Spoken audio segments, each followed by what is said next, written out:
Hey everyone, and welcome. Today, we're diving into one of the most powerful tools inside Moodle for really boosting how your students engage with your content.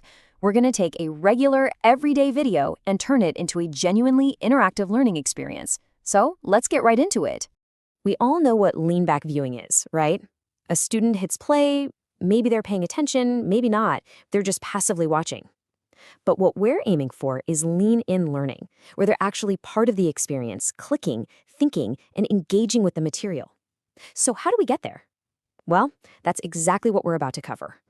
And our secret weapon for this is H5P.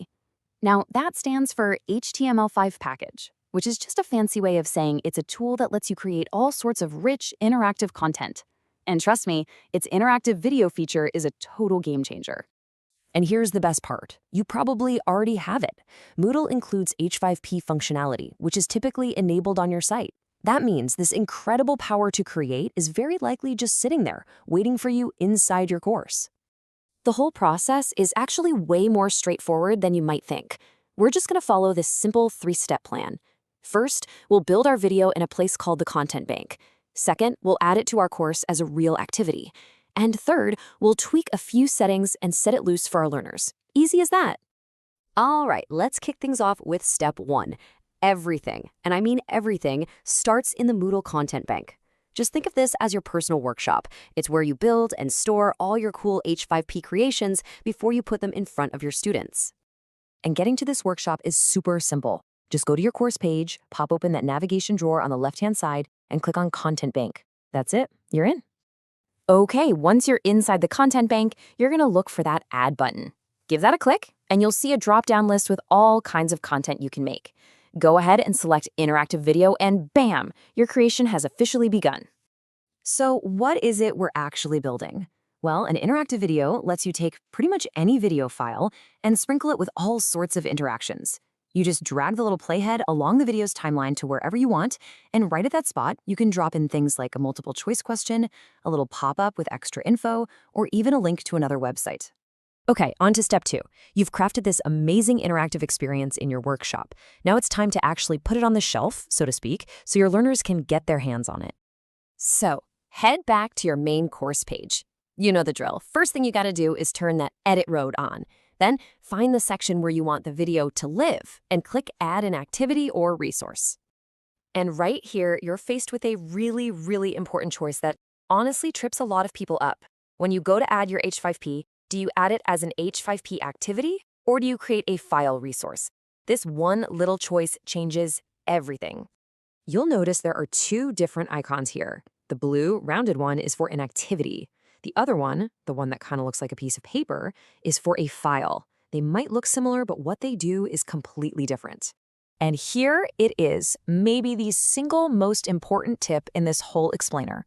For tracking and for interaction, you have to always choose Add an H5P activity. If you pick File Resource, your students are just going to download the H5P file.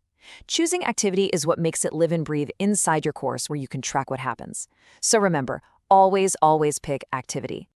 So after you've added the H5P activity, you'll land on a settings page. It's really simple from here. You'll just click to add a file, look in your content bank, and select that awesome interactive video you just built. You're basically just linking that empty activity shell to your actual content. And now we get to the payoff. This is where you see the impact of your work. Once learners start playing with your video, you get to track what they're doing. This is where choosing activity really pays off. So, what kind of info do you get? Well, you can track attempts, you can see their scores, and you can even look at the results for each specific question you added. This gives you some really valuable insight into how your learners are doing and maybe where they're getting stuck. Now, from the learner's point of view, they typically receive immediate feedback right after they answer a question. They can also check out their own My Attempts report to see their scores, which is a fantastic way for them to review their own progress. And for you, the instructor, the data is laid out nice and clear. Just click on the Attempts Report tab inside the activity, and you'll get a full breakdown of how every single student performed across all of their attempts. Oh, and here's another really powerful feature that's specific to interactive videos. You can actually control how they move through it. In the settings, you can make it a requirement for a learner to answer a question before the video will continue playing. You can even require them to get it right. Okay, before we finish up, I have one last very crucial tip. It's all about knowing the right tool for the right job, and more importantly, when H5P might not be the best choice. And this is really important, so listen close. The official recommendation is that for formal, high-stakes exams, Moodle's own quiz activity is still the recommended tool. Think of it this way. The Moodle quiz is built like a fortress, with the security and robustness you need for those big final assessments. H5P is absolutely fantastic for practice, for engagement, and for formative learning along the way. And that's pretty much it. Once you've got your settings just how you like them, just click Save and Return to Course.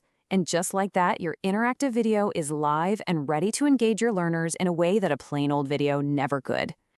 So that really only leaves us with one final question. Now that you have this new superpower to turn any video into an active learning experience, which one are you going to transform first?